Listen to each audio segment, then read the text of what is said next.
Good morning મિત્રો. તો આજે આપણે જોવાના છે જે આપણે પાર્ટ 1 માં જોયું હતું છંદ છે એની બેઝિક બાબતો કે છંદમાં છે લઘુ ગુરુ અક્ષર શું છે, છંદમાં યતિ એટલે શું છે, લઘુ ગુરુ છે તો કયા અક્ષર લઘુ છે કયા અક્ષર ગુરુ છે આપણે અગાઉના વિડીયોમાં જોયું. આજે આપણે જોવાના છે કે ગણનું બંધારણ કે જે પણ ગણ બને છે આપણે જાણીએ છીએ કે અહીંયા ઉદાહરણ છે કે શિખરણી છે એના ગણ કયા છે કે તો યમન સભ લગા. બરાબર. તો આ ગણ છે કઈ રીતના બને છે એ જો તમને આવડી જાય તો જ તમે છે છંદને ઓળખી શકો, અધરવાઇઝ છે કોઈ રીતે તમે ઓળખી શકવાના નથી, કારણ કે તમારો પાયો મજબૂત છે આનાથી જ બનશે, એના સિવાય નથી. હવે છંદ શું છે તો છંદ છે એક પ્રકારનો લય છે. શું છે? લય, જેને આપણે કહીએ તાલ. જેમ કે અહીંયા તમને આપ્યું છે બહુ સરસ પ્રાર્થના છે કે અસત્યો માહેથી પ્રભુ પરમ સત્ય તો લઈ જા, ખુલા અંધારેથી પ્રભુ પરમ તેજે તો લઈ જા. તો જોયું કે અહીંયા જે ચોક્કસ પ્રકારનો લય હોય છે અને આ લયને જાળવવા માટે આ ગણ છે એની ચોક્કસ ગોઠવણી હોવી જોઈએ. એ ના હોય તો કદાચ એ પ્રમાણે આપણે ગાઈ પણ શકીએ નહીં. બરાબર છે. તો આવી રીતના છે મોટાભાગે પહેલાના સમયમાં જે ગુજરાતી સાહિત્યકારો હતા એ છંદને ખૂબ જ મહત્વ આપતા હતા. બરાબર ને. અત્યારના પણ અમુક કવિઓ કે છે એવા કે જે છંદને કવિતામાં છે એ બરાબર નિભાવે છે એના નિયમો. બાકી ઘણા બધા અછાંદસ્ય એટલે કે છંદની કોઈ ગોઠવણી હોતી નથી. બે પ્રકારના કાવ્યો છે, કવિતાઓ હોય છે કે છંદ અને અછાંદસ્ય એટલે કે છંદ વગરની. એકમાં છંદના નિયમોનું પાલન થાય છે, બીજામાં પાલન થતું નથી. પરંતુ નો ડાઉટ એ કોઈ પ્રશ્ન નથી, આપણા માટે તો સાહિત્ય મહત્વનું છે. હવે જે પણ કવિઓ છે એ પોતાની રીતે બનાવે છે, એમાં કોઈ ખોટું નથી. હવે જો સૌથી પહેલા ગણના બંધારણ છે એને સમજી લે તો કુલ ગણ કેટલા છે? 8 છે. કેટલા છે?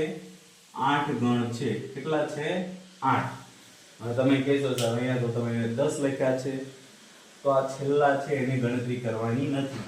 તમારી પાસે ગણ છે આટલા છે 1 2 3 4 5 6 7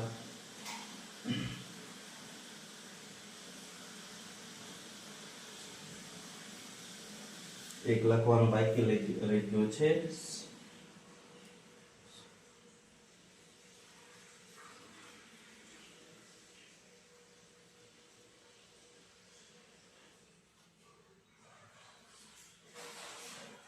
જેને આપણે છે સલગા અગળા. આ 8 ગણ છે. બરાબર છે. જેમ કે યમ તર જભન સ, પછી લગા મતલબ લઘુ ગુરુ.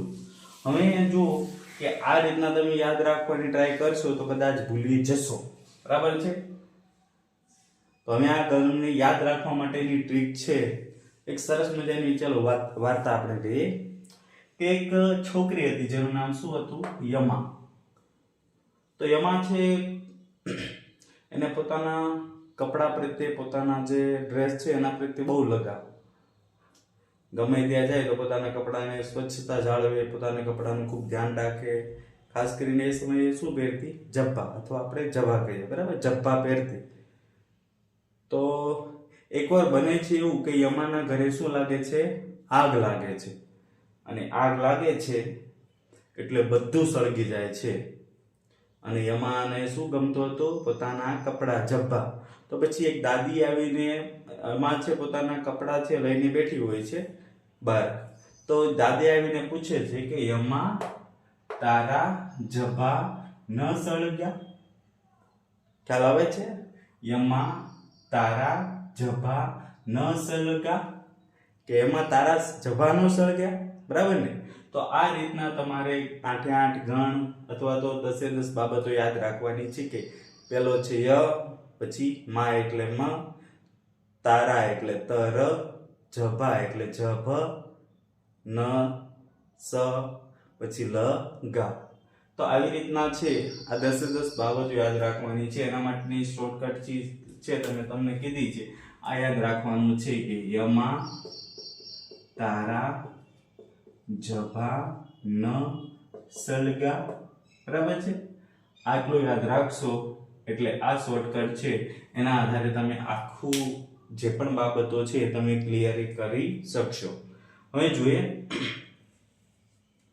કે ત્યારબાદ છે કે ગણ છે એની ચોક્કસ નિશાની હોય છે, વર્ણ હોય છે, કયો શબ્દ છે કયા ગણમાં આવે એ જોઈ લઈએ. એટલે કે ઉદાહરણ છે, શબ્દનું ઉદાહરણ છે. આ શબ્દ આવે એવું નથી. પહેલા છે ગણ છે ય, તો એ જો ય માતા. તો આપણને ખબર છે કે અગાઉના લેક્ચરમાં આપણે વાત કરી છે કે ય એટલે શું છે, એને કોઈ માત્રા લાગી નથી એટલે કેવો છે લઘુ. પછી જેને કોઈ પણ માત્રા કા કી કે કુ એ મોટી દીર્ઘ માત્રા લાગે તો શું બની જશે, ગુરુ બની જશે, બરાબર છે. તો ચલો ય શું છે લઘુ, પછી માતા તો ગુરુ ગુરુ. તો પહેલા છે યની વર્ણ કયા થશે, ય માતા, લઘુ ગુરુ ગુરુ. તો એનો શબ્દ આપ્યો છે જસોદા, યશોદા સોરી. તો શું છે લઘુ ગુરુ ગુરુ. પછી મ, તો આમાં મા તારા. એક એક શબ્દ છે આગળનો છોડતું જવાનું છે.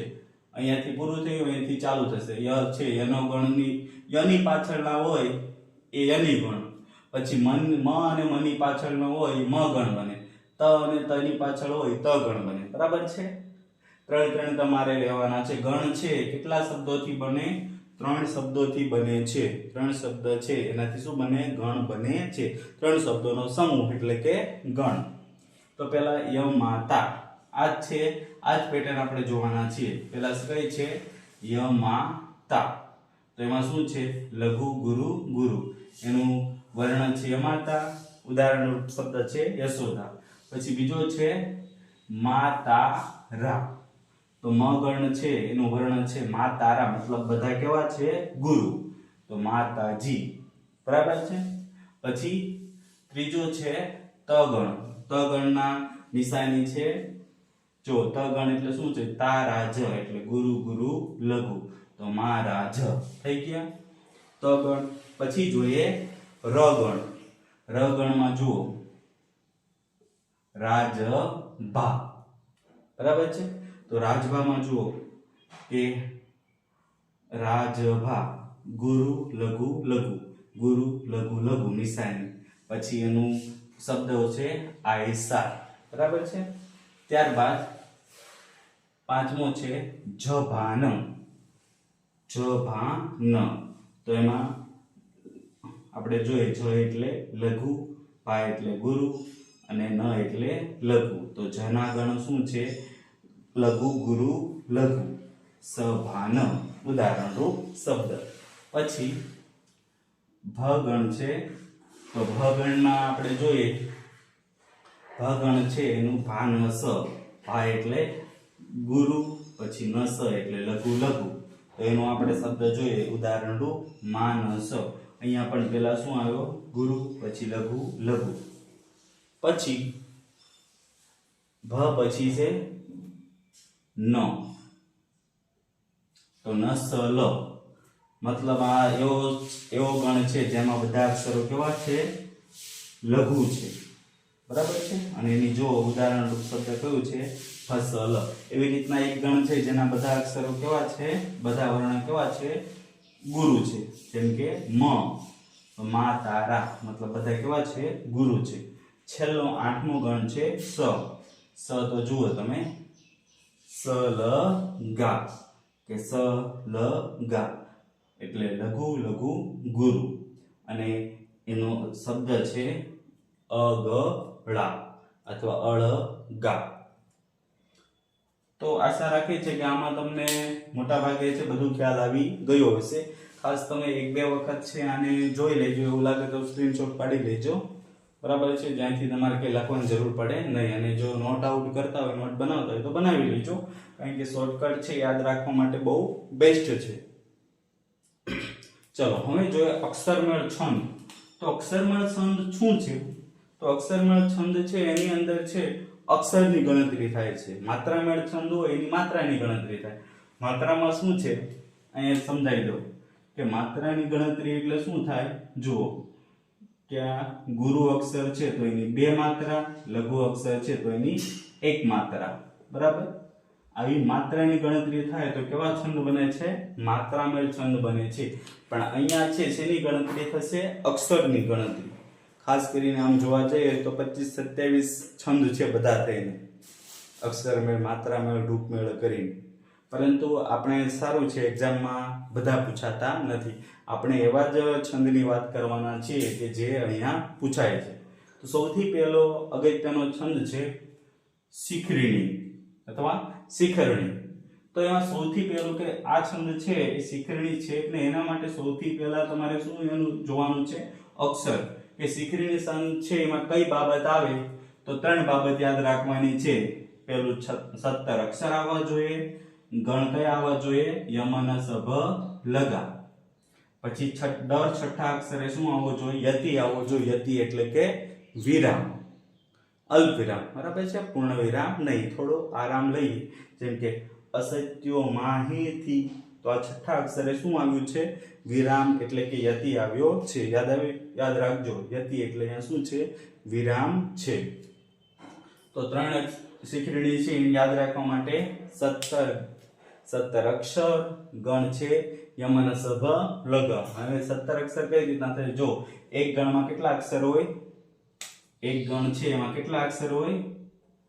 એક ગણ મતલબ કેટલા અક્ષર હોય? 3 અક્ષર હોય. એ પ્રમાણે જોઈએ તો 1 2 3 4 ને 5. આ લગા છે એ કોઈ ગણ નથી. તો 5 એટલે કેટલા થયા? 15 થયા. 15 ને આ 2 છેલ્લા લ અને ગા, લઘુ ગુરુ, એટલે કુલ કેટલા અક્ષર થયા? 17 અક્ષર થયા. તો ખ્યાલ આવી ગયો. તમારે લગા ને આ બધું આવે એને 3 ગણવાના નથી. બરાબર છે? તો 15 ને 2 છેલ્લા વધારાના એટલે કે લઘુ ગુરુ. બરાબર છે? ચલો, તો અહીંયા આપણે જોઈએ ય ગણ છે. ખાસ કરીને ગણતરી જોવાની છે. આજે આપણે માત્ર શિખરણી શીખશું, પણ એ પરફેક્ટ તમને આવડવું જોઈએ. અહીંયા જરૂરી નથી એક સાથે તમે બધા જ ગણ શીખી જાઓ, કારણ કે પછી છે શું થઈ જશે? લોચો થઈ જશે સુરત. કે બધા ગણ છે યાદ રાખવાની અંદર તમારે છે બધા ગણ એક સાથે યાદ રાખવા જશો એટલે શું થાય? બધું એક સાથે ખાઈ લેવી શું થાય? પેટમાં ગરબડ થાય ને. તો એ પ્રમાણે છે આપણે કોઈ ગરબડ કરવાની નથી. ધીમે ધીમે શીખીશું પણ પરફેક્ટ શીખવાનું છે. આજે શિખરણી શીખશું, પછી મંદાક્રાંતા છે, પછી સવૈયા છે, હરિણી છે. આ બધા છંદ છે આપણે સ્ટેપ બાય સ્ટેપ શીખીશું. સૌથી પહેલા તમને પૂછે કયો ગણ છે, સૌથી પહેલા છે યાદ રાખવાનું કેટલા અક્ષર હોય? 17 અક્ષર હોય. એટલે માની લેવાનું કે કાં તો છે શિખરણી છે કાં તો કયો છે? મંદાક્રાંતા. હવે બંનેમાં મંદાક્રાંતા શિખરણી બંનેમાં 17 અક્ષર છે. હવે કન્ફ્યુઝન થશે તમારે. તો પછી શું કરવાનું છે? ગણ જોવાના કે પહેલો અક્ષર છે, પહેલો ગણ છે ય છે. બરાબર છે? જો ય હોય તો શું થશે? શિખરણી. પણ જેની જગ્યાએ મ હશે, કારણ કે મંદાક્રાંતાનું બંધારણ શું છે? ગણ બંધારણ મભન તત ગાગા. બરાબર છે? તો એમાં પણ 17 અક્ષર છે, પણ એનો પહેલો અક્ષર કયો આવશે? મ. પહેલો ગણ કયો આવશે? મ. ચલો આપણે જોઈએ.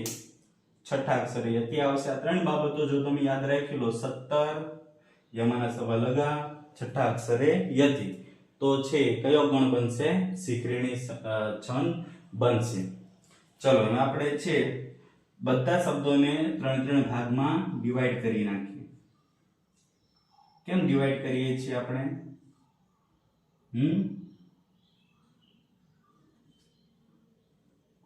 શા માટે ડિવાઈડ કરીએ છીએ? કારણ કે છે આપણે શું કરવાનું છે? વર્ણ ચેક કરવાનો છે, ગણ ચેક કરવાનો છે કે પેલો કયો અ છે, ય છે. જો અહીંયા એક નોંધ આપણે ગયા લેક્ચરમાં તમને કહેવાની બાકી રહી ગઈ કે નોંધ છે જોડાક્ષર છે એ ગુરુ ગણાય છે. કે કોઈ પણ જોડાક્ષર આવશે કેવો બનશે? ગુરુ બનશે. અને બીજો નિયમ છે કે જોડાક્ષરની પહેલા આવતો શબ્દ લઘુ હશે તો એ પણ શું બની જશે? ગુરુ બની જશે. આ પહેલાની અંદર જ આપણે છે નિયમ શીખી જઈશું. ચલો, પેલો છે અ છે, મતલબ એ શું છે? લઘુ. અહીંયા છે આ શું છે? જોડાક્ષર છે એટલે ગુરુ. હવે નિયમ છે કે જોડાક્ષર છે એના પહેલાનો અગાઉનો શબ્દ છે એ કેવો બની જશે, ઓટોમેટિક ગુરુ બની જશે. તો અહીંયા જુઓ લઘુ ગુરુ ગુરુ, તો કયો છે લઘુ ગુરુ ગુરુ, મતલબ કયો ગણ બન્યો, ય ગણ બન્યો. પછી માહેથી, પછી અહીંયા જુઓ તીવ્ર અનુસ્વાર છે એટલે આ પણ ગુરુ છે, અહીંયા પણ ગુરુ છે, અહીંયા પણ ગુરુ છે. કોઈને કાનો માત્ર લાગ્યો છે, કોઈને દીર્ઘ લાગી છે, તો ત્રણેય ગુરુ છે. તો ત્રણેય ગુરુ શેની અંદર આવે છે, મ ગણની અંદર. તો આ મ પણ બરાબર બેસી ગયો. પછી અહીંયા જુઓ ન સ લ, ન સ લ મતલબ બધા કેવા આવશે, લઘુ. તો આ પણ લઘુ છે, આ પણ લઘુ છે અને આ પણ લઘુ છે એટલે ન ગણ બની ગયો. પછી અહીંયા જો સ ર મ સ, તો આ શું છે, અહીંયા કયો ગણ આવવો પડે, જો ય મ ન, પછી સ આવવો પડે. ચલો સ નું બંધારણ શું છે, લઘુ લઘુ ગુરુ. સોરી અહીંયા છે આપણે લઘુ કરવાના છે બધા, અહીંયા આવશે લઘુ લઘુ ગુરુ. અને પ્રશ્નથી સાહેબ અહીંયા તો સચ છે, તમે કેમ અહીંયા પોતાની રીતે ગુરુ કરી દીધો. તો જો આ નિયમ યાદ રાખવાનો છે, જોડાક્ષરની અગાઉનો અક્ષર છે એટલે શું બની જશે, ગુરુ બની જશે. અને લઘુ લઘુ ગુરુ, તો કયો ગણ થયો, સ ગણ થયો. પછી ન સ, પછી ભ, ભગણ માટે જોઈએ કયું છે, ભાન સ. તો એમાં શું છે, ગુરુ લઘુ લઘુ. તો અહીંયા જુઓ આ ગુરુ છે, આ લઘુ છે અને આ પણ લઘુ છે. સોરી આ પણ લઘુ છે એટલે ભગણ થયો. હવે છેલ્લે લગા એટલે લઘુ અને ગુરુ, સોરી લઘુ અને ગુરુ, લગા. તો આવી રીતના જો કે કોઈ પણ બંધારણ છે એને તમે આવી રીતના જો તમે ડિવાઈડ કરી શકશો તો જ તમે છે આને બરાબર સમજી શકશો. ખાસ અમુક નિયમો છે યાદ રાખવાના રહેશે તમારે, બરાબર છે. જેમ કે આ જોડાક્ષરની પહેલાનો અક્ષર છે લઘુ થઈ જાય છે, ગુરુ થઈ જાય છે. આ બધા નિયમો યાદ રાખવાના રહેશે. પછી બીજા પણ ઘણા નિયમ છે, એમાંથી એક નિયમ ખાસ તમને કહેવા જેવો છે.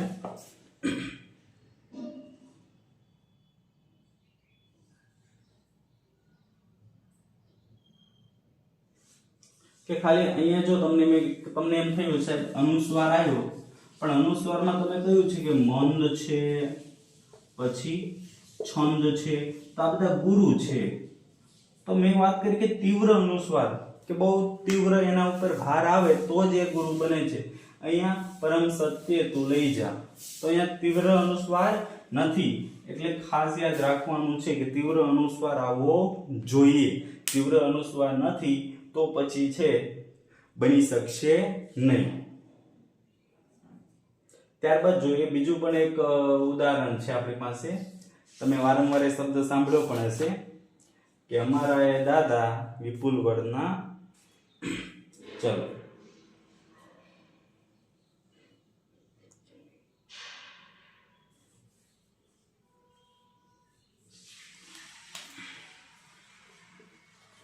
અમારા એ દાદા વિપુલ વડના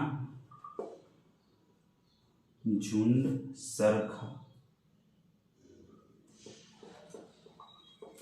તો આ પણ છે શેનું ઉદાહરણ છે, સિકરીનું. જો તમે અક્ષર ગણી લો સૌથી પહેલા 1 2 3 4 5 6 7 8 9 10 11 12 13 14 15 16 17 અક્ષર થઈ ગયા. હવે જુઓ કે 1 2 3 4 5 6 છઠ્ઠા અક્ષર યતિ આવે છે. હવે આટલું ખબર પડી જાય પછી જુઓ તમને એમ થાય કે સાહેબ આટલું બધું ગણવા રહેવી તો અમારે અડધી કલાક તો આમાં જતી રહે. તો એવું કરવાનું નથી, તમારે શરૂઆતના 1 2 ગણ છે એ શોધી લેવાનો. તો પહેલા એ કયો ગણ આવે છે, જો તમને આ મોઢે છે તો તમે સીધું જ કહી શકો આ કયો ગણ છે, ય. ય મતલબ લઘુ ગુરુ ગુરુ. ય ગણ આવી ગયો. પછી મ આવવો જોઈએ, તો મ માટે ગુરુ ગુરુ ગુરુ, મ ગણ આવી ગયો. હવે ય અને મ ગણ આવતા હોય ને 17 અક્ષર હોય ને છઠ્ઠા 17 અક્ષર હોય ને છઠ્ઠા અક્ષર એ છે અતિ આવતો હોય, મતલબ શીખરીણી છે, સંધ આવે છે. કોઈ પણ ડાઉટ કર્યા વગર ટીક કરવાનું રહેશે. ચલો નેક્સ્ટ ટાઈમ છે આપણે મંદાક્રાંતા કે બીજા છંદ જોઈશું. એના પહેલા કોઈ પણ ડાઉટ આના વિશે હોય તો તમે મને બેઝિઝક પૂછી શકો છો. ચલો નેક્સ્ટ લેક્ચરમાં મળીશું ફરી કોઈ છંદ સાથે, ફરી કોઈ વ્યાકરણના આવા જ મુદ્દા સાથે. ચલો.